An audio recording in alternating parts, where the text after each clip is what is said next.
तो आज मैं एक्सप्लेन करने वाला हूँ हाल ही में नेटफ्लिक्स पे रिलीज हुई एक थ्रिलर एक्शन मूवी। इस फिल्म का नाम है ज्वेल थीफ। तो अगर आपको ये वीडियो पसंद आता है तो वीडियो को लाइक कर दें और चैनल को भी सब्सक्राइब कर दें। कहानी शुरू होती है अलीबाग नाम के जगह को दिखाते हुए, जहाँ पर अमीर लोग रहते हैं। वहाँ पर एक एग्जीबिशन चल रहा था और एक बहुत ही महंगे और पुराने पेंटिंग को प्रेजेंट किया जाता है, जिसे 80 साल के बाद मिस्टर राजन ने रीडिस्कवर किया। लेकिन इधर तो राजन अपने अकाउंटेंट को टॉर्चर कर रहा था क्योंकि उसका अकाउंट इंटरपोल को किसी ने लीक कर दिया। अकाउंटेंट गिड़गिड़ाता है कि मेरा भरोसा करो, मैंने किसी को नहीं बताया। राजन कहता है मगर इससे मेरा 200 करोड़ वापस तो नहीं आ जाएगा।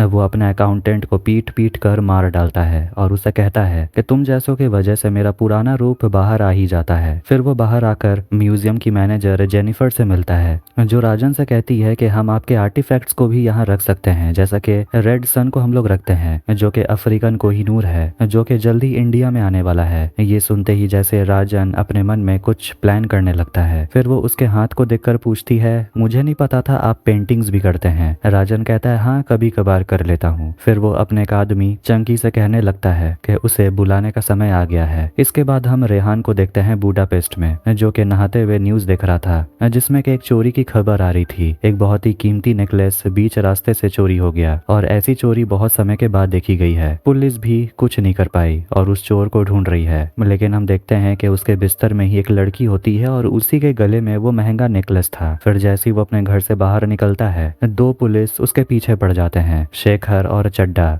जब वो एक बूढ़े आदमी के साथ चेस खेल रहा था तो वो एक छोटी सी पोटली जिसके अंदर वो नेकलेस थी वो किसी और को दे देता है। फिर वो दोनों पीछा करने वाले ऑफिसर्स के नजरों से गायब हो जाता है। फिर अभी नाम का लड़का रेहान से मिलता है, जो कि उसका छोटा भाई है। रेहान उसे पूछता है आखिर तू बुडापेस्ट में कर क्या रहा है? 3 साल के बाद मुझसे मिल रहा है बिना कोई कांटेक्ट के। तो अभी कहता है कि उसके पापा जो हॉस्पिटल चलाते हैं, एक आदमी आया था और उसने चैरिटी के नाम पे 10 करोड़ डोनेट किए और वो आदमी कोई और नहीं बल्कि राजन था। अभी के पापा जयंत राजन की भर भर की तारीफ करते हैं कि उन लोगों के वजह से ही तो ये दुनिया चल रही है। लेकिन चंकी बाहर आकर अभी को बताता है कि ये सारा पैसा ब्लैक का है और जिस अकाउंट से ये पैसा ट्रांसफर हुआ है वो भी बेनाम है और अगर हम लोग चाहे तो ईडी को बोलकर तेरे पापा को अंदर करवा सकते हैं। अभी घबराने लगता है और राजन उसे आकर कहता है कि अगर तू अपने पापा को बचाना चाहता है तो तुझे मेरे लिए रेहान को ढूंढना होगा। ये सब जानकर रेहान हैरान था, कहता है कि मैं उस दुनिया को छोड़कर यहाँ छुपा हुआ हूँ, अब मैं कोई मदद नहीं कर सकता। अभी कहता है पापा आपको बहुत याद करते हैं, लेकिन रेहान वहां से चला जाता है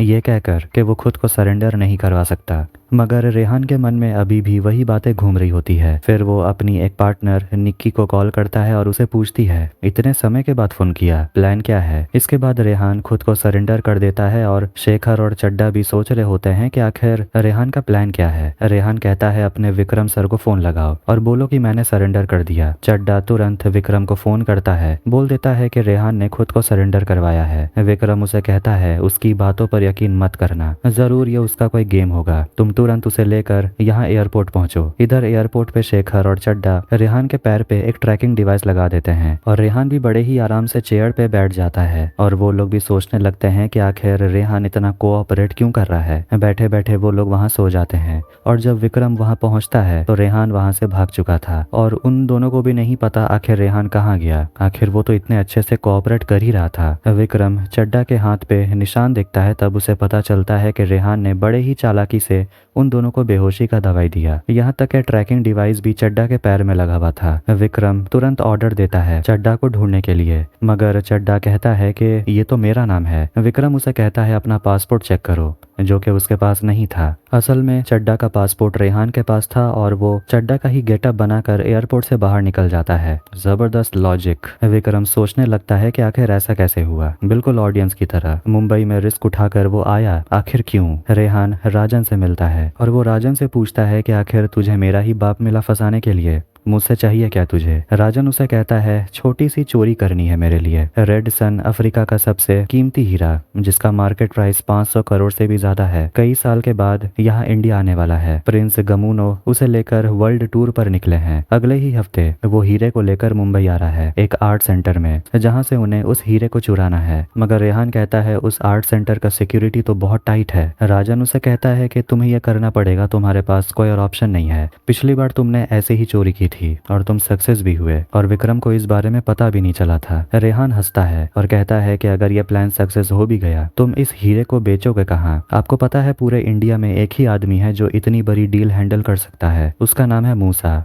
वही है जो तुम्हारे लिए डायमंड बेच सकता है, लेकिन आपने उनके साथ जो किया, क्या वो आपके साथ काम करेंगे? राजन उसे कहता है तू बस अपना काम कर, डायमंड हाथ में आने के बाद क्या करना है वो मैं देख लूंगा। रेहान कहता है 500 करोड़ में से 250 करोड़ मुझे चाहिए और वो ये भी कह देता है मेरे बाबा से दूर रहना। राजन अपने ही कुत्ते को मार देता है और कहता है कि मैं अपनों पर ही भरोसा नहीं करता, तुझ पर कैसे करूं, इसलिए जब तक काम नहीं होता तू यहीं रहेगा। चंकी रेहान को उसका कमरा दिखा देता है। दूसरी तरफ विक्रम रेहान के घर पहुंचता है बुडापेस्ट में और वो लोग भी सोचने लगते हैं कि आखिर जब वो यहाँ सेफ था तो वो यहाँ से इंडिया क्यों जाएगा। विक्रम सोचता है जरूर प्यार के वजह से या परिवार के वजह से। तभी लैंडलाइन बजता है और ये रेहान था जो विक्रम को टॉन्ट मारता है, कहता है तू तो पीछे ही पड़ गया मेरे। उससे बात करने के बाद वो राजन के कमरे में उसकी पत्नी फरहा को देखता है जो कि काफी दुखी लग रही थी। अगली सुबह वो फरहा से मिलता है और उससे बात करता है जो कि पेंटिंग करने में बिजी थी। रेहान याद करता है कि वो फरहा से बहुत साल पहले दिल्ली में एक आर्ट गैलरी में मिला था। फरहा मना करती है कि ऐसा कभी नहीं हुआ। दोनों एक दूसरे से बातें करते हैं और तभी फरहा को राजन का कॉल आता है जिससे वो थोड़ी घबराने लगती है। अब इधर चोरी को सिर्फ 7 दिन रह गए थे और रेहान जाता है आर्ट सेंटर वहाँ की सिक्योरिटी को देखने के लिए और वहाँ वो उस जगह को भी देखता है जहाँ रेड सन डायमंड रखा जाएगा। वो राजन को इस बारे में बताता है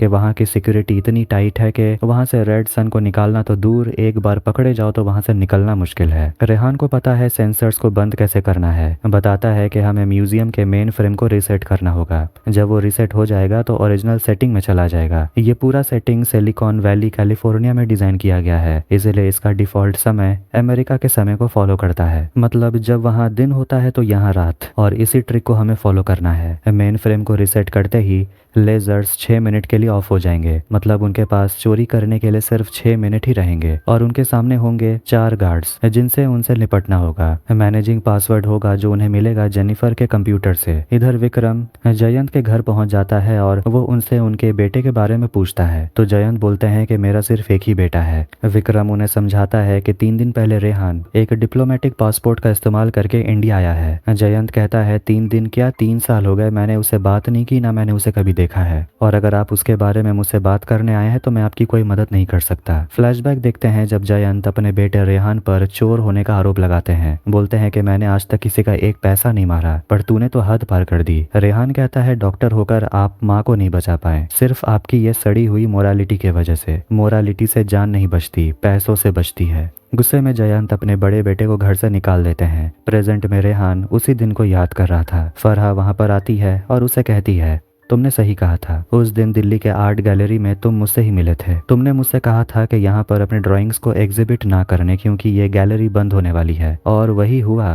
2 दिन के बाद वो जगह बंद हो गई। फरहा को भी पता है कि रेहान यहाँ पर राजन का काम करने आया है और वो रेहान को ब्लैकमेल भी कर रहा है, लेकिन वो ये भी जानती है कि रेहान भी यहाँ कोई मकसद से आया है। वो बोलता है कि मैं तो बस एक चोर हूँ, गेम्स तो तुम्हारे पति राजन खेलते हैं। फरहा कहती है वो गेम्स नहीं खेलते, वो लोगों की जिंदगियों से खेलते हैं। अगले दिन यॉट पर राजन रेहान को एक चश्मा देता है जिसमें कैमरा लगा हुआ था। रेहान बताता है कि 2 घंटे के बाद वो और चंकी आर्ट सेंटर में एंटर करेंगे और डायमंड जिस रूम में है उस कमरे के बाहर में 2 कैमरा लगे हुए हैं और उनका प्लेसमेंट ऐसा है कि 4 सेकंड के लिए ब्लाइंड स्पॉट मिलता है। वो एक गार्ड को डिस्ट्रैक्ट करके उसका एक्सेस कार्ड ले लेगा, फिर वो जेनिफर के ऑफिस में जाएगा, उसके कीबोर्ड में एक केमिकल लगाएगा फिंगरप्रिंट लेने के लिए। चंकी गार्ड का ड्रेस पहनकर दूसरे गार्ड को बेहोश कर देता है जो कि सीसीटीवी कैमरे पर नजर रखा हुआ था। फिर वो बिजली काट देता है। बाद में पावर ऑन कर दिया जाएगा, लेकिन अलार्म को बंद करने के लिए जेनिफर को पासवर्ड डालना होगा। इसके लिए वो अपने ऑफिस में आएगी। रेहान अलमारी में छुप जाएगा। फिर जेनिफर अलार्म को बंद करने के लिए पासवर्ड डालेगी। फिर जब वो चली जाती है तो रेहान को पासवर्ड मिल जाता है उन फिंगरप्रिंट से जो कि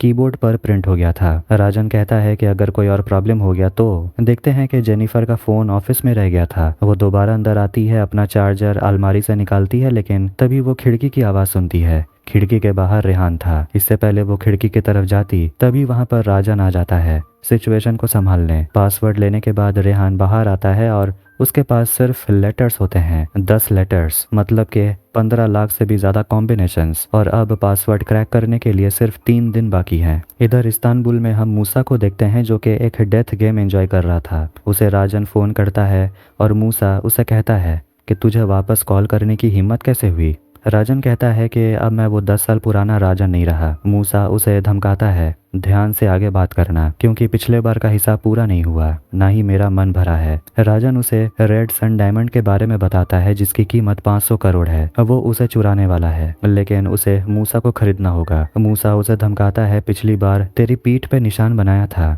इस बार तुझे पता है ना कि क्या करूंगा। इधर फरहा रेहान के साथ खाना खाने के लिए बाहर आई हुई थी और वो कहने लगती है कि पता नहीं मैं लास्ट बार कब यहाँ आई थी, यहाँ लाने के लिए थैंक यू। पर वहाँ जयंत भी था जो कि गार्डन में टहल रहा था। रेहान बताने लगता है कि उसके पापा हमेशा अपना क्लिनिक बंद करके इसी गार्डन में टहलने के लिए आते हैं और वो बस यहीं से दूर से उन्हें देखते रहता है। वो मेरे साथ कोई रिश्ता नहीं रखना चाहते। फरहा कहती है, बचपन में मैंने अपनी माँ को खो दिया था, लेकिन अगर उनसे मिलने का मुझे एक मौका मिल जाए मैं वो मिस नहीं करूंगी। रेहान फरहा से प्यार करने लगा था और वो उसे कहता है कि मैं तुम्हें और रेड सन, मतलब उस डायमंड को, दोनों को यहाँ से चुरा के ले जाऊंगा और राजन कुछ नहीं कर पाएगा। अगले शाम रेहान जाता है एक होटल में किसी से मिलने के लिए, लेकिन पुलिस को इस बारे में खबर पता चल जाती है और पुलिस भी उस होटल में पहुंच जाते हैं रेहान को पकड़ने के लिए। रेहान असल में निक्की से मिलने के लिए गया था और उसे यूके हाई कमीशन साइमन का फोटो देता है। साइमन कौन है और ये कहानी में क्यों जरूरी है ये तो आखिर में पता चलेगा। पुलिस वहां पर पहुंचती है, दोनों वहां से भाग चुके थे। पुलिस उनके कमरे को चेक करते हैं, डस्टबिन को देखते हैं और उन्हें वहां फटा हुआ कागज मिलता है जिसमें लिखा हुआ था टीयर ड्रॉप 81, प्रीडेटर 18। उन्हें कुछ समझ नहीं आ रहा था कि यह क्या लिखा हुआ है। विक्रम कहता है ये पासवर्ड है और ये रेहान की ही हैंडराइटिंग है। वो लोग जेनिफर से जाके मिलते हैं तो वो बताती है कि हाँ ये पासवर्ड तो मेरा यहीं का है, टीयर ड्रॉप 81, मगर वो लोग इस पासवर्ड को चेंज करने ही वाले हैं। विक्रम कहता है मत करिए, क्योंकि जिसने भी आपके पासवर्ड को चुराया है वो यहाँ रेड सन चुराने के लिए जरूर आएगा और अगर आप इसे चेंज कर देंगे तो उसे पता चल जाएगा कि हमें पता चल चुका है। रेहान जब घर वापस आता है तो राजन उसे एक फ्रेम पर लगे खून दिखाता है, कहता है कि ये इंसान का खून है। जब 20 से 25 मिनट के बाद ये सूख जाता है तो ऐसा रंग बन जाता है और ये खून उसके अकाउंटेंट का था। फिर वो रेहान को कल के लिए बेस्ट ऑफ लक कहता है। अगली सुबह से वो लोग प्लान बनाते हैं और आज को ही रेड सन उस म्यूजियम में पहुंच जाएगा। उसके बाद से वहाँ एग्जीबिशन स्टार्ट हो जाएगा। रेहान प्लान करता है कि वो म्यूजियम के अंदर जाएगा टनल के रास्ते से और चश्मे की मदद से रेहान क्या कर रहा था राजन सब कुछ देख पाता है। अंदर जाकर वो मेन फ्रेम को रीसेट करता है और उसके पास 6 मिनट का टाइम मिल जाएगा डायमंड चुराने के लिए। वो अंदर जाता है लेकिन उसे पता नहीं है कि विक्रम की नज़र उसी पर है जो उसे रंगे हाथों पकड़ना चाहता है। रेहान देखता है कि डायमंड जिस कमरे में है उस कमरे के बाहर में जो 2 कैमरा लगे हुए हैं वो बहुत जल्दी जल्दी हिल रहे हैं, मतलब कि उन्हें अब 4 सेकंड का ब्लाइंड स्पॉट नहीं मिलने वाला। विक्रम चौंक जाता है कि आखिर रेहान अंदर क्यों नहीं जा रहा और वो जेनिफर को देखता है, पूछता है आपने कुछ किया तो नहीं। तो वो बोलती है मैंने ब्लाइंड स्पॉट को फिक्स कर दिया। टाइम खत्म होते ही अलार्म बजने लगता है और रेहान वहां से भागता है। विक्रम उसे पकड़ने के लिए जाता है, दोनों आमने सामने आते हैं, दोनों के बीच फाइट होती है। आखिर में रेहान जिप लाइन की मदद से वहां से भाग निकलता है और उसे पिक करने के लिए वहां निकी पहुंच जाती है और वो रेहान को लेकर वहां से भाग निकलती है। ये सब के बाद जेनिफर विक्रम के ऊपर काफी चिल्लाती है कि आपको उस चोर को पकड़ने का पूरा मौका मिला, लेकिन आपके वजह से ही वो भाग निकला। ये म्यूजियम मेरा है और यहाँ डिसीजन मैं लेती हूँ। कितने में वहाँ पर राजा गमुनो पहुंच जाते हैं और उसे भी पता चला कि आज सेंटर में क्या हुआ और वो अपना डायमंड वापस लेना चाहता है क्योंकि वो रिस्क नहीं लेना चाहता कहीं उसका डायमंड चोरी हो गया तो। दूसरी तरफ चोरी फेल हो चुका था, इसलिए राजन मूसा का कॉल नहीं उठाता क्योंकि वो उसे क्या ही जवाब देगा और वो अपने आदमी से रेहान को बहुत पिटवाता है और रेहान बताता है कि मैं तुझे बचा सकता हूँ, मानता हूँ कि मैं फेल हो गया लेकिन मेरा प्लान कुछ और है। मूसा को अगर डायमंड नहीं मिला तो पता है वो तेरे साथ क्या करेगा। वो कहता है हमारे पास एक और चांस है और हमें ये मौका लंदन में मिलेगा। मतलब कि अब रेहान ब्रिटिश म्यूजियम से डायमंड चुराने का सोच रहा है। रेहान सर हिलाकर कहता है नहीं और बोलता है वो लोग डायमंड को ऐसी जगह से चुराएंगे जहाँ के कोई सिक्योरिटी नहीं है, ना ही कोई रिस्ट्रिक्शंस। वो लोग डायमंड को चुराएंगे 3000 फीट ऊपर आसमान में में रेहान राजा के प्राइवेट जेट के गियर्स को जाम कर देता है जिसे ठीक करने में 1 हफ्ता लग जाएगा। मतलब कि अब राजा को अफ्रीका जाना होगा तो कमर्शियल फ्लाइट ही लेना पड़ेगा। ये प्लान सुनकर चंकी कहने लगता है कि सर आपको ये बेवकूफ बना रहा है। गुस्से में राजन चंकी को मार डालता है, ठीक वैसे ही जैसे उसने अपने कुत्ते को मारा था। फिर वहाँ वो रेहान को दिखाता है कि उसने उसके पापा पर हमला करवाया था, लेकिन इस बार तो वो बच गए थे, हमेशा नहीं बच पाएंगे। इसीलिए इस बार रेहान फेल नहीं हो सकता। रेहान राजन से कहता है कि उस प्लेन में उसे एक लड़की की जरूरत पड़ेगी जो कि उसकी पार्टनर बने, और इसके लिए फरहा एकदम सही है ताकि चोरी की बात कहीं बाहर ना जाए, घर की बात घर पे ही रहे। राजन फरहा को किस करता है रेहान के सामने और वो इस प्लान के लिए मान जाता है। अगले दिन रेहान राजन को मनीष नाम के आदमी के बारे में बताता है जो कि उस फ्लाइट का कैप्टन होगा, लेकिन इससे पहले राजन मूसा को कॉल करता है जो सबसे पहले यही पूछता है हीरा कहाँ है। राजन कहता है एक प्रॉब्लम हो गई है, बस आपकी एक मदद चाहिए। मगर मूसा उसे कहता है इस्तांबुल में मिलते हैं, बैठकर बात करते हैं, फिर डिसाइड करेंगे कि तेरे साथ करना क्या है। इधर रेहान निक्की के साथ यूके हाई कमीशन साइमन के घर में घुस पड़ता है और एक बैग लेकर उसके घर के अंदर जाता है। फिर जैसे ही साइमन अपने घर आता है रेहान वैसा ही एक दूसरा बैग लेकर घर से निकल जाता है। इधर राजन इस्तांबुल पहुंचकर मूसा से मिलता है और उसे रिक्वेस्ट करता है आखिरी बार भरोसा करके देख लीजिए, पार्टनर बना कर देखिए। मूसा उसे पूछता है तुम्हारे दूसरे पार्टनर का क्या। राजन कहता है काम खत्म तो उससे पार्टनरशिप भी खत्म, और उनके बीच 50-50 का डील होता है। रेहान अपने पापा से मिलने पहुंचता है, लेकिन वो अभी भी रेहान को अपनाने से मना कर देते हैं। रेहान अपने पापा से कहता है कि आप मेरे बारे में क्या सोचते हैं मैं वो बदल नहीं सकता, लेकिन जब तक मैं जिंदा हूँ आपको कुछ नहीं होगा। विक्रम को चड्डा और शेखर से पता चलता है कि राजा अपने हीरे को लेकर लंदन जा रहा है क्योंकि वो डर गया है यहाँ उसका हीरा चोरी हो जाएगा, और वो एक कमर्शियल फ्लाइट से जा रहा है। विक्रम समझ जाता है कि रेहान उस प्लेन में डायमंड को चुराएगा। म्यूजियम में उसका प्लान फेल हो जाना, राजा के प्राइवेट जेट को खराब कर देना, ये सब कुछ एक प्लान था। फ्लाइट के उड़ने का समय हो चुका था। रेहान राजन और फरहा डायमंड को लेने के लिए निकल पड़ते हैं। इधर राजा को MI5 एजेंट बताता है कि आपका कीमती हीरा फ्लाइट के एक वॉल्ट के अंदर सेफ है और जब तक आप लंदन एयरपोर्ट पहुंचेंगे वो हीरा आपके पास होगा। विक्रम जब तक एयरपोर्ट पहुंचता है लंदन जाने वाली फ्लाइट टेक ऑफ कर जाती है जिससे वो फ्रस्ट्रेट हो जाता है। विक्रम शेखर से कहता है सिक्योर लाइन से केबिन क्रू को फोन करो और रेहान का फोटो भेजो और मुझे किसी तरह लंदन उनसे पहले पहुंचना होगा। कहता है कोई अमीर आदमी है जिसको मेरा एहसान चुकाना है। इधर अटेंडेंट को रेहान का फोटो मिल जाता है और वो लोग उसे ढूंढने लगते हैं। रेहान को इसके बारे में पता चलता है कि इन सब के पीछे विक्रम है और वो खुद को छुपाने के लिए लगेज सेक्शन में छुप जाता है। शेखर विक्रम को बताता है कि पूरे फ्लाइट को चेक कर लिया गया लेकिन रेहान कहीं नहीं मिला। चेकिंग हो जाने के बाद रेहान बाहर आता है और वो फरहा को इशारा करता है, जिसके बाद वो फ्लाइट अटेंडेंट का यूनिफॉर्म पहन लेती है और प्रिंस गमुनो को एक टॉवल देती है जिससे कि वो अपना चेहरा पोंछता है, लेकिन असल में उसमें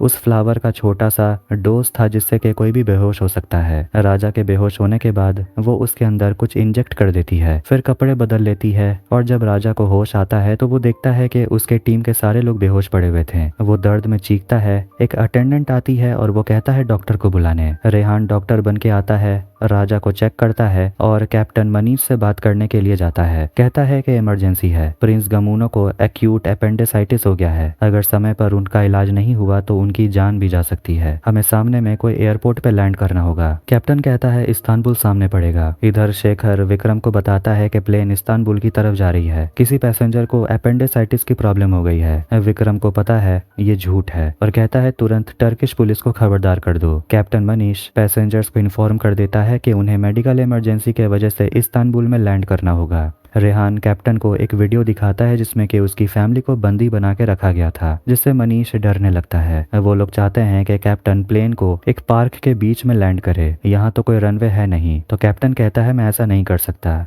मगर उसके पास कोई और ऑप्शन था भी नहीं। विक्रम इस्तांबुल पहुंच चुका था और वो टर्किश पुलिस के साथ बात कर रहा था, जो भी उसे बताते हैं कि प्लेन शहर के बीचों बीच में लैंड करने वाला है, वो भी एक सेंट्रल पार्क में। आखिर में प्लेन के अंदर रेहान और राजन को तिजोरी मिल जाता है जिसके अंदर डायमंड है। सभी पैसेंजर्स को सीट बेल्ट लगाने को कहा जाता है। दूसरी तरफ पुलिस फोर्स सेंट्रल पार्क की तरफ जा रही है जहां प्लेन लैंड होने वाला है। फ्लाइट झटके खाने लगती है और एक एजेंट को होश आता है और वो राजन को रोकने के लिए जाता है और उससे लड़ने लगता है। दोनों मिलकर उस एजेंट को हरा देते हैं और आखिर में कैप्टन उस फ्लाइट को सेंट्रल पार्क में लैंड करा देता है। उसी मोमेंट पर रेहान तिजोरी को खोल देता है और उन्हें वो डायमंड मिल जाता है, जिससे कि उनके खुशी का ठिकाना नहीं रहता। विक्रम और टर्किश पुलिस फोर्स जैसे ही प्लेन के पास पहुंचती है, राजन और रेहान डायमंड लेकर जमीन के अंदर गायब हो जाते हैं। मूसा काफी खुश होता है कि इस बार प्लान काम कर गया। कहता है कि मैं डायमंड को लेकर एक बायर के पास जा रहा हूँ, लेकिन अभी भी तुम्हारा काम खत्म नहीं हुआ। तुमने कहा था ना, काम खत्म तो तुम्हारा पार्टनर खत्म, तो काम खत्म करो। रेहान फरहा से मिलता है और उसे कहता है, मैंने तुमसे कहा था